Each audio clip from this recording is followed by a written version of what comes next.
केंद्र सरकार के कर्मचारियों के लिए एक राहत भरी खबर आ चुकी है। आपको बता दें कि पिछले दिनों केंद्र सरकार ने एक बड़ा ऐलान किया।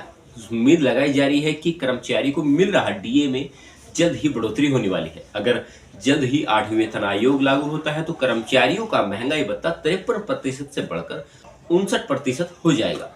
तो आइए जानते हैं कि खबर में विस्तार से आखिर क्या रहेगा। नमस्कार, मैं अनुज कुमार। आज बात करने वाले हैं डीए को लेकर या 8वें वेतन आयोग की कुछ संभावनाओं को लेकर, और बात करेंगे ओपीएस पुरानी पेंशन योजना को लेकर कुछ अहम मुद्दे या अहम चर्चाएं होने वाली है।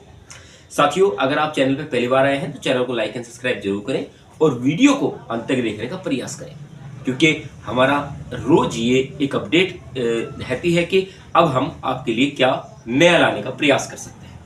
मीडिया खबरों में भी काफी ऐसी चर्चाएं हमने देखने के लिए मिली हैं कि अब उम्र में दायरों में क्या बढ़ोतरी होने वाली है। केंद्र सरकार साल में 2 बार कर्मचारियों को मिलने वाले डीए में बढ़ोतरी करती है, जिससे पहली बार जनवरी में बढ़ाया जाता है, वहीं दूसरी बात करें तो जुलाई में बढ़ाया जाता है।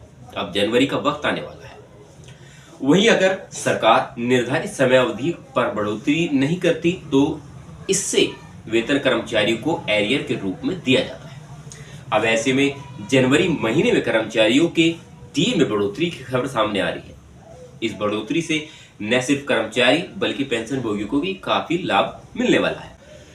केंद्र सरकार ने अपने कर्मचारियों के लिए एक राहत की खबर जारी की है, जिसके मुताबिक 1 जनवरी से कर्मचारियों की मौज होने वाली है। पिछले कुछ दिनों में कर्मचारी एवं पेंशनरों के डीए में बढ़ोतरी को लेकर सूचना जारी की गई थी।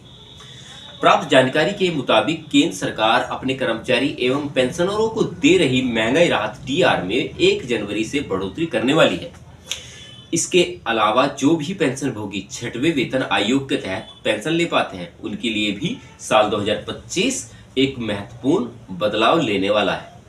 वही चर्चा करते हैं कि 8वें वेतन आयोग के लागू होने तक हो जाएगा डीए में बढ़ोतरी। इसके साथ ही पिछले कुछ दिनों से सरकार द्वारा 8वें वेतन आयोग को लेकर भी चर्चाएं की गई, लेकिन 8वें वेतन आयोग के लागू होने से पहले कर्मचारियों को मिल रहे डीए में 2 बार बढ़ोतरी हो सकती है, जिसकी वजह से 8वें वेतन आयोग आने तक डीए 59% हो जाएगा।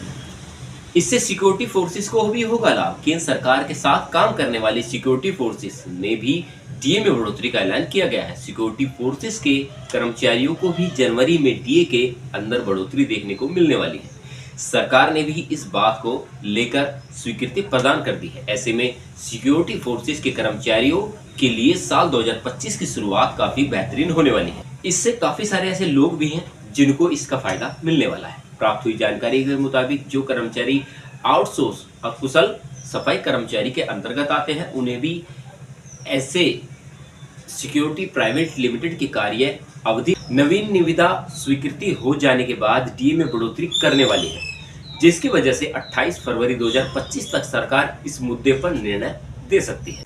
चलिए साथी, चलते हैं अगली बड़ी खबर की तरफ, जो कि है द इंडियन एक्सप्रेस में एक खबर छपी है। दिल्ली सरकार की वृद्धावस्था पेंशन योजना पात्रता आवेदन प्रक्रिया वह सब आपके जानना चाहिए, क्योंकि उसमें कुछ खास माननीय अरविंद केजरीवाल ने अपनी तरफ से देने का प्रयास किया है। दिल्ली सरकार द्वारा हाल ही में घोषित वृद्धावस्था पेंशन योजना का लक्ष्य सीमित वित्तीय संसाधनों या अपर्याप्त परिवर्तन सहायता वाले वरिष्ठ नागरिकों के लिए है। दिल्ली विधानसभा चुनाव 2025 से पहले आम आदमी पार्टी के प्रमुख अरविंद केजरीवाल ने सोमवार को अतिरिक्त 80,000 लोगों को वृद्धावस्था पेंशन देने के लिए दिल्ली सरकार के फैसले की घोषणा की है। इसके साथ ही आवेदन प्रक्रिया को बढ़ाने के लिए एक विशेष पोर्टल भी लॉन्च किया है। आपको बता दें कि अब तक 10,000 से अधिक आवेदन प्राप्त भी हो चुके हैं। लगभग 80,000 अतिरिक्त व्यक्तियों के लिए किए गए इस आवेदन को दावे के तहत देखा जा रहा है। इस पहल का उद्देश्य उन वरिष्ठ नागरिकों को वित्तीय सहायता प्रदान करना है जिन्हें सहायता की आवश्यकता है। योजना के अंतर्गत पेंशन राशि कब इस प्रकार होंगी। 59 वर्ष से लेकर 69 वर्ष की आयु के व्यक्तियों के लिए 2,000 प्रति माह, और बात करें 70 वर्ष और उससे अधिक आयु वर्ग के लिए 2,500 रुपये प्रति माह, और 60 वर्ष से 69 वर्ष आयु के जाति अनुसूचित जाति अल्पसंख्यक लाभार्थियों को 2,500 रुपये प्रति माह देने की योजना बना रहे हैं। मंत्री सौरभ भारद्वाज ने दिव्यांग व्यक्तियों को पेंशन देने की योजना की घोषणा की है, जिसका लक्ष्य 5,000 रुपये मासिक पेंशन देने का वादा किया गया है। अब इसके पात्रता और मानदंड के बारे में बात करते हैं। यह योजना सीमित वित्तीय संसाधनों या अपर्याप्त परिवर्तन समर्थन वाले व्यक्तियों नागरिकों को लक्षित करता है। पात्र होने के लिए आवेदकों को क्या करना होगा?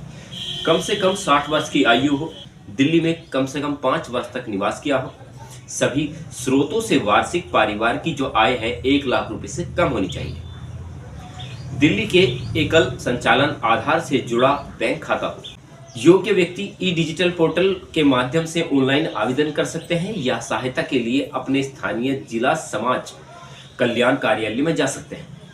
आय प्रमाण पत्र स्वीकार दस्तावेज में आधार, मतदान पहचान पत्र, जन्म प्रमाण पत्र या स्कूल छोड़ने का प्रमाण पत्र यानी कि टीसी शामिल हो सकते हैं।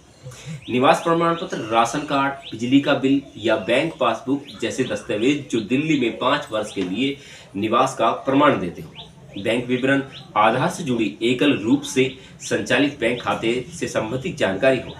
SC ST जाति प्रमाण पत्र, किसी मान्यता प्राप्त धार्मिक संगठन या सत्यापन, स्व घोषणा प्रमाण पत्र।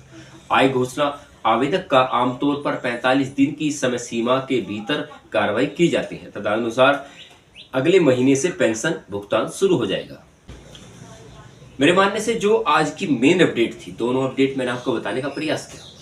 आपको इन वीडियो की जो मैंने वीडियो में बताया उसकी प्रतिक्रिया कैसे लगी, आप वीडियो में कमेंट्स करके बता सकते हैं, क्योंकि अभी हाल ही में 2025 का शुभारंभ होने वाला है और ऐसे काफी सारे किस्से आप सभी के लिए आने वाले हैं जो कि आपको लुभाने का भी प्रयास करें। देखिए, मैं किसी ऐसी खबर का समर्थन नहीं करता जो कि आपको गुमराह या बरगलाने का प्रयास करे।